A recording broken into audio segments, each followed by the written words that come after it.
Hello friends, welcome to B2X। आज की class में हम ट्रिग्नोमेट्री को पीछे छोड़ चुके हैं। अब हम नए टॉपिक की तरफ बढ़ेंगे जहां पे हम उस टॉपिक से रिलेटेड प्रीवियस ईयर क्वेश्चंस देखने वाले हैं एनडीए के लिए। तो जो हमारा नेक्स्ट टॉपिक है वो है सीक्वेंस एंड सीरीज। ठीक है, इस पे बेस्ड जो भी, हाँ वही एपीजीपी एचपी वो वाले। एपीजीपी बताना पड़ता है, सीक्वेंस से समझ में नहीं आता। हाँ, तो हम वो वाले देखने, मतलब उससे रिलेटेड कुछ क्वेश्चंस देखेंगे। यही चलाते हैं, 2-3-4 वीडियो जितनी बना पाते हैं बनाते हैं, फिर उसके बाद में वापस एज यूजुअल नेक्स्ट वीडियो पे जंप करेंगे। चलो, तो आज का फिर पहला क्वेश्चन लेते हैं। डाउट तो क्या ही होगा। तो आज का पहला क्वेश्चन है, if third, eighth and 13th terms of a GP are p q and r respectively, then which one of the following is correct. फिर चार आपको रिलेशंस दिए हुए, q square is equal to p r square is equal to p q r is equal to 1 and 2q is equal to p plus r. ठीक है, देखो आपको क्या दिया हुआ है, थर्ड टर्म दी हुई है, एट्थ टर्म दी हुई है और 13th टर्म दी हुई है। तो हम ए से डिनोट कर लें। चलो, A8 की वैल्यू हमें गिवन है। A8 डायरेक्ट थोड़ी है, A3 A8 and A13, A3 A8 and A13। क्या क्या गिवन है आपको, वैल्यू गिवन है पी क्यू एंड आर। ये लो जी, पी क्यू एंड आर। ठीक है, अब आपसे पूछ रहा है कि उसने फिर रिलेशंस दे रखे हैं कुछ, उसके अकॉर्डिंग वो पूछ रहा है कि कौन सा रिलेशन सही होगा। देखो, ठीक है, चलो अभी बात करते हैं। एपी है, ठीक है, एपी के अंदर क्या होता है, अगर एन वाली टर्म, जैसे A3 को हम क्या लिख सकते हैं, ए आर स्क्वायर। ठीक है, आर जहां पे क्या होता है, आर आपका होता है डिफरेंस। एक सेकंड, हमें सिर्फ रिलेशन ही इसमें से बताना है। ठीक है, ए आर स्क्वायर। ठीक है, आर जहां पे क्या होता है, डिफरेंस होता, मतलब डिफरेंस नहीं होता, सॉरी, वो रेशियो होता है A2/A1 वाला वैसा। ठीक है, A3 की वैल्यू है, ये किसकी वैल्यू है, ये है A3 की वैल्यू। ऐसे ही हम ए अगर 8 निकालना हो तो वो क्या हो जाएगा, AR⁻7। ऐसे ही अगर A13 क्या हो जाएगा, AR⁻12। ठीक है, यहां तक समझ में आता है। अब देखो, और इनकी वैल्यूज वैसे क्या गिवन है, ये P है, ये Q है एंड ये R है। ठीक है, यहां तक कोई डाउट नहीं है। ठीक है, हमने क्या किया, हमने कुछ नहीं किया, हमने A3 को ऐसे लिख लिया, A8 को ऐसे लिख लिया और A13 को ऐसे लिख लिया। ठीक है, अब देखो, अब हमें थोड़ा सा दिमाग लगाना है ऑप्शंस देख के कि अब ये तीन इक्वेशन है, इनसे हम रिलेशन कैसे फाइंड आउट करें। ठीक है, तो ऑप्शन बाय ऑप्शन चलते हैं। देखो, पहला ऑप्शन क्या कह रहे हैं, q square is equal to p r. P r कब बनेगा, देखो अब यहां से थॉट प्रोसेस आपका शुरू हो जाना चाहिए। पी आर कब बनेगा, जब ये इक्वेशन इस इक्वेशन में आप मल्टीप्लाई करोगे। ठीक है, ये सपोज आपकी पहली इक्वेशन है, ये सेकंड इक्वेशन है, ये थर्ड इक्वेशन है। तो जब आप 1 को 3 से मल्टीप्लाई करोगे तब आपके पास में पी आर बनेगा। ठीक है, तो आपने क्या किया, ऐसे मल्टीप्लाई कर दिया पी आर, और यहां पे क्या आया, A3 इंटू A13, मतलब AR स्क्वायर इंटू A की पावर AR12। ठीक है, यहां तक आई गेस कोई डाउट नहीं होगा। चलो इसको और सॉल्व करके लिख दो, PR इज इक्वल टू, यार ये वाला R अलग है। एक सेकंड, एक काम करते हैं, इस वाले R को अलग कर देता हूं, क्योंकि ये देखो ये वाला R और ये वाला R सेम नहीं है। ठीक है, इसको हम एक बार कैपिटल R से बता देते हैं। ठीक है, कोई दिक्कत नहीं है। चलो, ठीक है, ये कैपिटल आर है, बस ये ध्यान रखना, कैपिटल आर इसलिए ताकि इस आर और इस आर में कंफ्यूजन ना हो। ठीक है, पी आर को क्या लिखेंगे, ए स्क्वायर आर की पावर 2 इंटू 12, ऐसा थोड़ी होता है, 12 प्लस 2 14। ठीक है, यहां तक, अरे बेस सेम होते हैं और अगर पावर होते तो वो ऐड होती है। ठीक है, मल्टीप्लाई। अब देखो, ए स्क्वायर आर की पावर 14 आ गया। अब क्या कर सकते हैं, रिलेशन क्या था, ये पहला वाला ऑप्शन क्या था आपके पास था, q square is equal to p r. P r आपका ये है, क्या आप इसको क्यू स्क्वायर बना सकते हो, अरे बन गया ना यार, ये तो ए आर की पावर 7 था। देखो, p are is equal to, आपने क्या लिखा, इसको क्या लिखा, ए का स्क्वायर है। देखो, ए का स्क्वायर है, अगर आप क्यू का स्क्वायर करो तो क्या बनेगा, ए स्क्वायर आर की पावर 14। ठीक है, यही बन रहा है, बाकी आप इसको ऐसे लिख दो।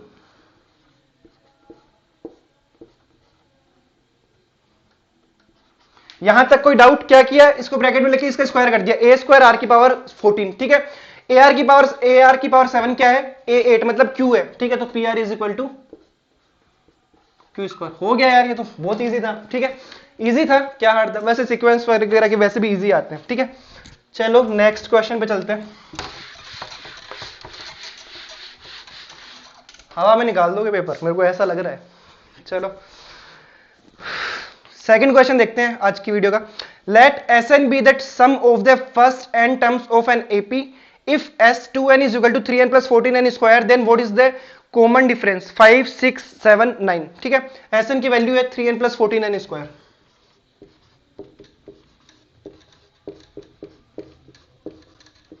Very good. Sn नहीं है, सॉरी, वेरी गुड तो ठीक है, वो क्या गिवन है, S2n है, सॉरी, हाँ,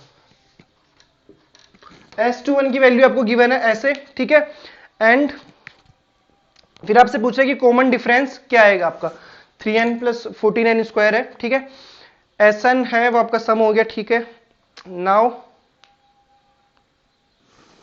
अब देखो यहां से हम क्या करने वाले हैं, पहले ऑप्शंस देख लो एक बार यार। ऑप्शंस आपके पास में है, आपको सिर्फ कॉमन डिफरेंस बताना है, मतलब आपको इसके लिए आपको d की वैल्यू निकालनी है। चलो तो फिर एक काम करो, पूरी इक्वेशन को ना 2n की टर्म्स में बना दो, क्योंकि अगर हमारे पास में ऐसा ना होगा ना तो यार वो थोड़ा सा इजी हो जाएगा सोल्व करना, ठीक है। कैसे हो जाता है देखो, बताता हूं मैं आपको। पहले क्या करो, पूरे को 2n बना लो, फिर 2n की जगह हम सिर्फ n पुट कर देंगे। देखो कैसे बनेगा, S2n इज इक्वल टू, अब देखो 2 से मल्टीप्लाई 2 से डिवाइड, 3 इंटू 2n अपॉन 2, ठीक है, प्लस अब 2n का स्क्वायर चाहिए यार हमें यहाँ पे। 2n का स्क्वायर मतलब क्या होगा, 2n का स्क्वायर कैसे बना सकते हो आप, n स्क्वायर है, ब्रैकेट करो तो कुछ ऐसा आ जाए। तो आपने क्या मल्टीप्लाई किया इसमें, बेसिकली देखा जाए तो आपने इसके अंदर आप 4 लेके आए हो, 2 का स्क्वायर किया ना तो 4 लेके आए हो, तो अपॉन में भी क्या आ जाएगा 4, और यहाँ पे ऊपर क्या है 14, ठीक है। इसको थोड़ा सा सोल्व कर लो, 7/2, ठीक है। यहां तक पहुंचे हम। अब हमें आगे क्या बताना है इसमें, आगे बस कुछ नहीं करना, अब आगे हो गया। देखो आगे हमें बस वो बताना है कि डी की वैल्यू बतानी है, डिफरेंस कितना है। देखो डिफरेंस क्या होता है, एस की टर्म्स में बात करते हैं यार। देखो एस क्या होता है, अगर मैं कह रहा हूं S3 से आप क्या समझते हो, मतलब कि पहले की जो 3 टर्म्स है उन तीनों का सम। अब मैं कहता हूं S2 से क्या समझते हो, पहले की 2 टर्म्स है उनका सम। अगर मैं S3 माइनस S2 कर दूं तो क्या आ रहा है, तो थर्ड टर्म आ रही है आपके पास में। देखो समझाता हूं मैं वापस, गौर करना। लाइक ये एक एपी है, उसमें P Q R S ये कुछ ऐसे करके एपी आपके, ठीक है। अब मैंने कहा क्या कि S3 क्या होता है इसमें, तो वो क्या होगा, पहले के 3 टर्म्स का सम, ठीक है। अब मैंने कहा S2 क्या होगा, P प्लस Q। अब अगर मैं ये कहता हूं कि S3 माइनस S2 क्या होता है, तो वो क्या होगा, P plus Q plus R minus P minus Q, तो P प्लस Q से minus P minus Q cut गया, बचा क्या R। तो S3 माइनस S2 क्या आ रहा है आपके पास में, जो थर्ड टर्म थी A3 वो आता है, ठीक है। बस वही हम कंसिडर करेंगे थोड़ा सा। अब देखो क्या करते हैं, पूरी इक्वेशन में 2n को n पुट करते हैं, क्या होगा, Sn is equal to 3n upon 2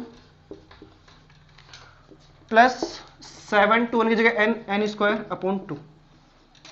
यहां तक कोई डाउट आई गेस नहीं होगा, ठीक है। अब देखो यहां से हम क्या प्रक्रिया करने वाले हैं, यहां से हम क्या करेंगे, यहां से हमें डिफरेंस निकालना है, डी निकालना है। प्रोसेस पे ध्यान देना, हमें डी निकालना है। डी कैसे निकालोगे, a2 minus a1, an minus an minus 1, an minus an minus 1, मतलब देखो an माइनस an माइनस 1, यही तो डी होता है, ठीक है। तो n पे नहीं जाएंगे हम डायरेक्ट करेंगे a2 माइनस a1 करेंगे। ap उसने कह रखा कि ap है, तो a2 माइनस a1 भी आपको डी देने वाला है, ठीक है। A2 और A1 हम कैसे निकालेंगे उस पर देखो पहले देखते हैं। पहले निकालते हैं S1 क्या होगा, 3 into 1 3 upon 2 plus 7 upon 2 is equal to 10 upon 2 is equal to 5। आपको पता हो S1 और A1 सेम चीज होती है, क्यों होती है, S1 क्या होता है, पहली टर्म का सम किसमें, खुद, मतलब S1 और A1 एक ही चीज हो गई ना, पहली टर्म का सम किसमें, खुद में ही तो होता है। तो S1 और A1 एक ही चीज होती है, S2 A2 अलग अलग होता है। S2 का मतलब होता है, देखो S1 क्या होता है A1, S2 क्या होता है A1 प्लस A2, ठीक है। ऐसे S1 आपके पास में आ गया, या फिर कह सकते हैं A1 आपके पास में आ गया। अभी क्या करो, S2 निकालो, ठीक है। S2 निकाला, S2 कैसे निकालोगे, n की जगह 2 पुट करो, तो क्या आएगा, 3 इंटू 2 6 अपॉन 2 3, डायरेक्ट लिख रहा हूं। 2 का square 4, 4 into 7 28, 28 upon 2 14 is equal to 17। ये क्या है S2 क्या होता है A1 plus A2। Different approach है दोस्त, ऐसे ही मतलब थोड़ा सा दिमाग लगाने वाली चीज है। ये आपको बुक्स में ऐसा नहीं मिलने वाला है, बुक्स में अलग जनरलाइज तरीके से बताएंगे। ये आपको कंपटीशन एग्जाम के लिए बता रहा हूं मैं, शॉर्ट ट्रिक बता रहा हूं। S2 is equal to A1 plus A2, तो S2 की वैल्यू क्या आ गई, A1 आपने निकाला था, क्या निकाला था 5, A2 यहां से निकाल लो, A2 क्या आएगा आपके पास में, S2 की वैल्यू क्या है, S2 की वैल्यू है 17, A2 की वैल्यू क्या आ गई 17 माइनस 5 12। आपको क्या निकालना था, D क्या होता है A2 minus A1, A2 D is equal to A2 minus A1, A2 क्या है 12, A1 क्या है 5 इज इक्वल टू 7। आंसर आपके सामने आ गया, डी की वैल्यू क्या है, ऑप्शन तो था ना, बिल्कुल सी जो आपका था वो ऑप्शन 7 ही था, ठीक है 7 आ गया। कैसे किया हमने, हमें डी देखो रिवर्स चले, इस क्वेश्चन में बेसिकली हमें रिवर्स चलना है, क्या करना है आपको, वो कह रहा है कि आप डी निकाल के दो, डी निकाल के देना है मतलब दो टर्म्स के बीच का डिफरेंस, दो कंटिन्यू, ऐसे नहीं कोई भी A3 A7 ऐसे नहीं, A3 A4 A1 A2 कोई भी दो कंटिन्यूसली जो टर्म्स आ रही है उनके बीच का डिफरेंस आपको निकाल के देना था। तो हम आगे गए नहीं, हम A1 और A2 पे बात की कि भैया हम अगर A2 माइनस A1 दे देंगे तो हमारे पास में D आ जाएगा, ठीक है इजी। अब A2 और A1 कैसे निकालें, उसके लिए हमने S1 S2 निकाला, ठीक है S1 S2 कैसे निकाला, इस फॉर्मूले में पुट करके, बट इस फॉर्मूले अगर हम 1 पुट करते तो वो S2 आता, फिर वो अगर 2 पुट करते तो S4 आता। पहला क्वेश्चन ये राइज होना चाहिए कि हमने 2n को n में बदला ही क्यों, तो वो इसलिए बदला दोस्त क्योंकि अगर हम 2n को n में नहीं बदलते, जब आप n की वैल्यू 1 रखते तो वो आपको S2 की वैल्यू देता, जब n की वैल्यू 2 रखते तो वो S4 की वैल्यू देता, तो S2 S4 आ गया, S3 कहां पे गया, हमें तो कॉन्जिक्यूटिव लेने थे ना, इसलिए हमने इसको n में बदला ताकि हम S1 S2 की वैल्यू निकाल पाए, वहां से हमने A1 A2 कैलकुलेट किया, उनके बीच का डिफरेंस निकाला, ठीक है इजी। चलो जी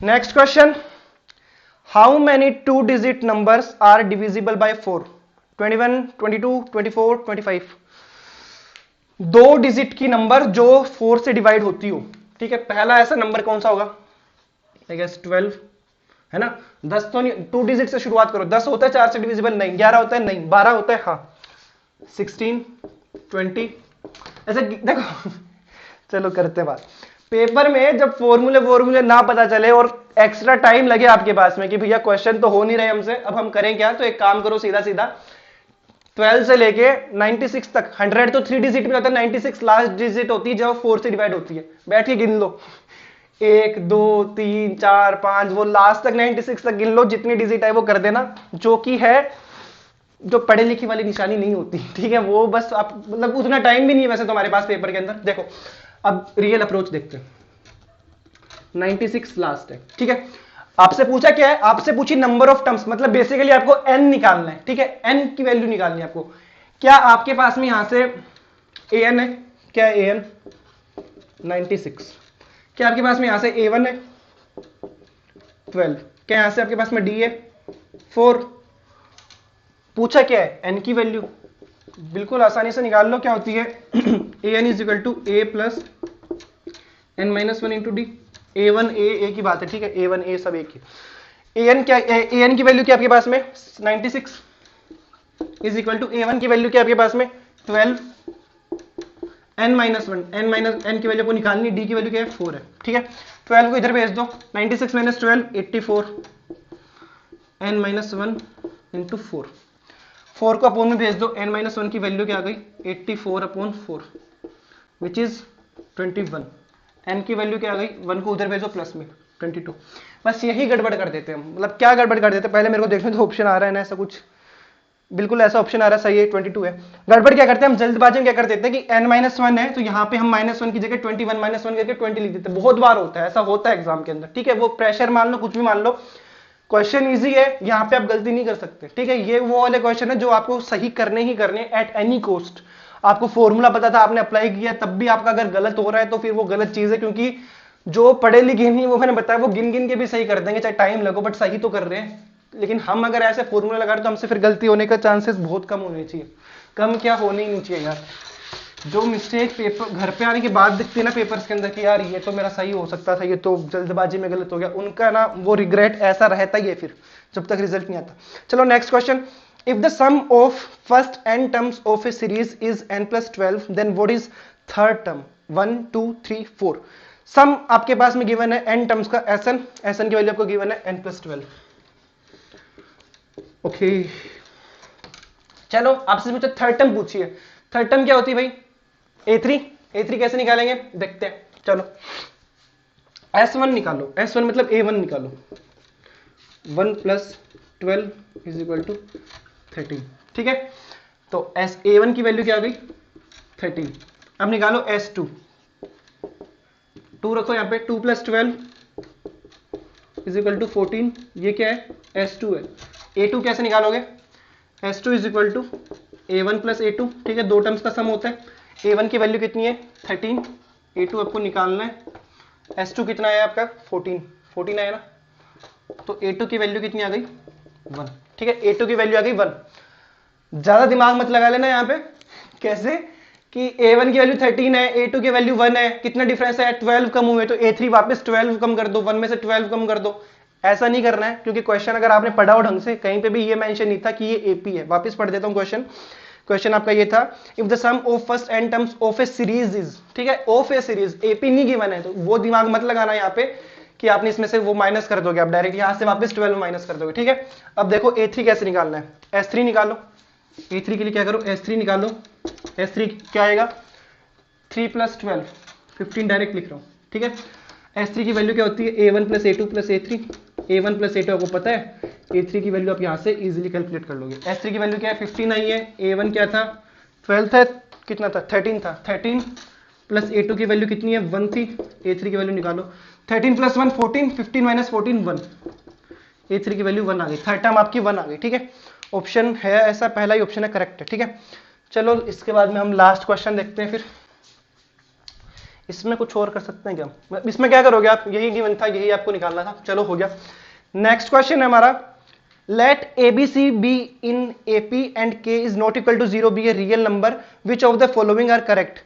फर्स्ट ऑप्शन ये स्टेटमेंट टाइप में कुछ है, KA KB KC are in AP, K - A K - B K - C are in AP, A/K B/K C/K are in AP, select the correct statement using the code given below, ठीक है। 1 and 2 only, 2 and 3 only, 1 and 3 only, 1 2 and 3 only. देखो पहली बात, एक statement सुनो, ढंग से सुनना, जब भी कोई एक AP गिवन हो आपको, ठीक है, एक AP गिवन है और आपको एक कांस्टेंट लेके आते हो K, अगर आप वो सारी टर्म्स में ऐड करते हो तो वो AP की AP रहेगी, ठीक है, वो AP में चेंज नहीं होना। नो डाउट A1 चेंज हो जाएगा, SN चेंज हो जाएगा, बट रहेगी AP, डिफरेंस वो आएगा, ठीक है, दो टर्म्स के बीच में सेम ही डिफरेंस आपको मिलने वाला है, ठीक है, यहां तक समझ में आता है। अगर उसी टर्म से हम सारी टर्म्स को सब्ट्रैक्ट कर दें तब भी वो AP की AP रहती है। जब मल्टीप्लाई कर देंगे, जैसे कि अगर सपोज करो कुछ ऐसा हो 1 3 5 7, ये AP है, अगर मैंने 2 से सबको मल्टीप्लाई कर दिया तो ये 2 6 10 14, अभी भी ये AP है। देखो यहाँ पे अब D4 आ गया, पहले D2 था, अब D कितना आ गया 4 आ गया, बट है अभी भी AP, ठीक है। ऐसे ही अगर आप डिवाइड भी कर दोगे तब भी वो AP रहेगी। तो इसने यही कर रखा है, पहले ऑप्शन में इसने क्या कर रखा है मल्टीप्लाई, सेकंड में इसने सब्ट्रैक्ट किया, तीसरे में इसने डिवाइड किया है, तो क्या होगा रहेगी AP की AP, तो तीनों की तीनों AP ही है। तो आपका जो ऑप्शन नंबर D है 1 2 and 3 ये सही होगा, क्योंकि इसके अकॉर्डिंग यही है ना 1 2 and 3, हाँ डी ऑप्शन में ये कह रहा है ABC आर इन AP, ठीक है, तो ये करेक्ट हो जाएगा। आई होप आपको समझ में आया होगा। नेक्स्ट वीडियो में हम यही AP GP HP यही कुछ करने वाले हैं, ठीक है। तो वीडियो से रिलेटेड अगर आपको कोई डाउट हो कमेंट बॉक्स में मेंशन कर सकते हो, इंस्टाग्राम टेलीग्राम बहुत से ऑप्शन है, तो आप वहां पे जाके मेंशन करो, डाउट पूछो जो भी, ठीक है। मिलते हैं नेक्स्ट वीडियो में, थैंक यू।